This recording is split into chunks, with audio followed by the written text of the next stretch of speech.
नमस्कार दोस्तों, मैं वंदना आज आपको एक ऐसे जगह पे लेके आई हूँ जहाँ स्वर और वेद का संगम है। जी हाँ, मैं इस वक्त आपको बता रही हूँ स्वरवेद धाम के बारे में।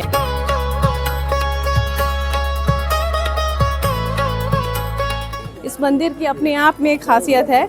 यहाँ कोई देवी देवता की प्रतिमा नहीं है। ये भारत का एक बहुत बड़ा योग साधना केंद्र है जहाँ तकरीबन 20,000 लोग एक साथ बैठकर योग साधना कर सकते हैं। इस इमारत के ऊपर 125 कमल के फूलों का गुंबद बनाया गया है और चारों तरफ बगीचे का निर्माण किया गया है जो अपने आप में बहुत खूबसूरत लग रहा है। ठीक सामने अगर आप देखेंगे इसमें तो एक फव्वारा बनाया गया है, उसे भी कमल के फूल की आकृति दी गई है।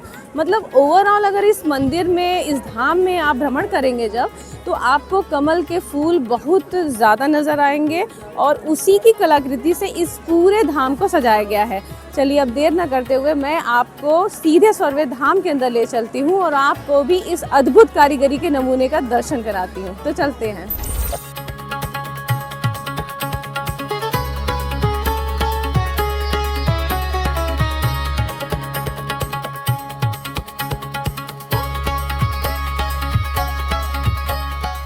आप यहाँ देखेंगे कि हर कोने पे कोई ना कोई कलाकृति बनाई ही गई है। दूसरी तरफ आप देख सकते हैं कि ये बाहर का जो पोर्शन है उसमें पूरी नक्काशी करी गई है।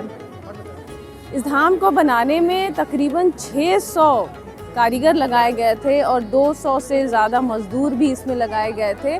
तकरीबन 15 इंजीनियर्स ने मिलकर इसकी डिज़ाइन तैयार की थी और 19 साल में ये पूरा स्वरवेद धाम बनके तैयार हुआ था। 2023 में 18 दिसंबर को प्रधानमंत्री नरेंद्र मोदी जी ने इस स्वरवेद धाम का उद्घाटन किया था। उसके बाद से धीरे धीरे लोगों का आना यहाँ बढ़ा और आज आप देख सकते हैं ये आकर्षण इतना ज़्यादा है कि आज रविवार का दिन है और पूरी तरह से ये धाम भरा हुआ है। जैसे जैसे शाम होगी यहाँ पे पूरे स्वरवेद को रोशनी से झिलमिला दिया जाएगा और उस वक्त इसका जो एक रूप निखर के आता है वो अपने आप में बेहद अद्भुत होता है। यही कारण है कि शाम के वक्त यहाँ और ज़्यादा भीड़ हो जाती है।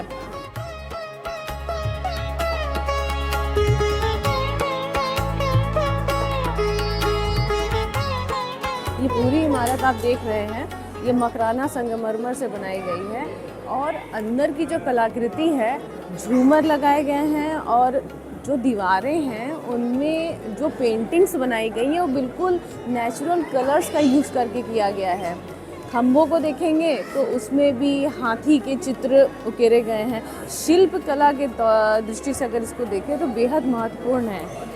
अब आप यहाँ देख सकते हैं, यहाँ पे बाबा अनंत श्री सद्गुरु जी महाराज की मूर्ति लगाई हुई गई है और यहाँ की लाइटिंग बहुत ख़ास है।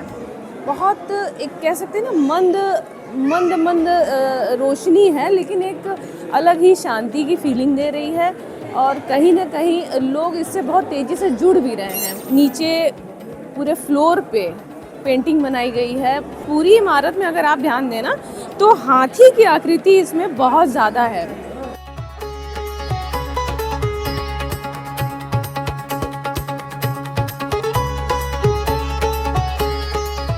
काशी के मंदिरों की कला में स्वरवेद एक अपनी शिल्प कला को लेकर अद्भुत नमूना है। यहाँ पे जिस तरह से मार्बल का इस्तेमाल किया गया है, ये बड़े ही खूबसूरत, कहीं गुलाबी मार्बल इस्तेमाल किए गए हैं, कहीं सफ़ेद संगमरमर का भी इस्तेमाल किया गया है। तो कुल मिलाकर अगर देखें तो अपनी कला का ये अद्भुत नमूना है। बनने में बहुत समय लगा, लेकिन जब वो बन के निकला तो बेहद ख़ास निकला और काशी की कला में एक और हीरा जड़ गया। नमस्कार।